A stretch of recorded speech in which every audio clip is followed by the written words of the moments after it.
17th of September 2025, the Hindu news పేపర్లో no your English. ఈరోజు ఈ వీడియోలో వుడ్ వర్సెస్ విల్ చూద్దాం. ఓకే, ఇక్కడ మనకి 3 కాంటెక్ట్స్ ఇచ్చారు. ఒకటి హెల్ప్ విషయంలో, ఇంకొకటి మనీ విషయంలో, and the last invitation. So ఈ డిఫరెంట్ కాంటెక్స్లో వుడ్ అనేది ఎప్పుడు యూజ్ చేస్తారు, విల్ అనేది ఎప్పుడు యూజ్ చేస్తే కరెక్ట్గా ఉంటుంది అనేది ఈ వీడియో. సో హెల్ప్, ఇక్కడ 2 స్పీకర్స్ ఏమంటున్నారంటే, ఒక స్పీకర్ నాకు హెల్ప్ కావాలి అంటున్నారు. రెండో స్పీకర్ ఏమంటున్నారంటే I would help you pack. So ఇక్కడ I would help you pack అంటే ఇది ఇన్కంప్లీట్ సెంటెన్స్, అంటే ఇక్కడ నెగిటివ్ సెన్స్ ఉంది. I would help you pack అంటే నేను చెయ్యాలనుకుంటున్నాను కానీ చెయ్యలేను, నాకు వేరే పని ఉంది.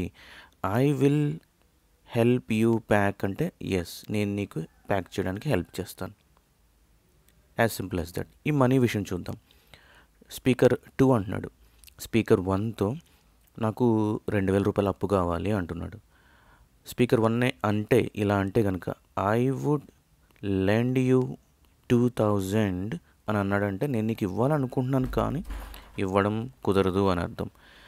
I will lend you 2K అని అన్నాడంటే డెఫినెట్గా 2000 అమౌంట్ ఇస్తాడని. ఐ వుడ్ అనే దానికి ఒక ఇన్కంప్లీట్ సెంటెన్స్ అయితే కనుక అది రాంగ్. ఇన్విటేషన్ చూద్దాం. స్పీకర్ 2 ఏమంటున్నాడు, I would send you the invitation next week అని అన్నాడు అనుకోండి, అంటే మ్యాక్సిమం నేను నీకు ఇన్విటేషన్ పంపిను అని అర్థం. I will send you the invitation next week అంటే కనుక ఎస్, ఇన్విటేషన్ నేను నీకు నెక్స్ట్ వీక్ పంపిస్తాను అని. ఈ వుడ్ వాడినప్పుడు ఎక్కువ శాతం I would send you the invitation, అది incomplete sentence. I would send you the invitation but I'm unable to meet you అని అన్నాడంటే కనుక ఇది వుడ్ అని యూజ్ చేసిన సెంటెన్స్లో ఫుల్ఫిల్ అయినట్టు.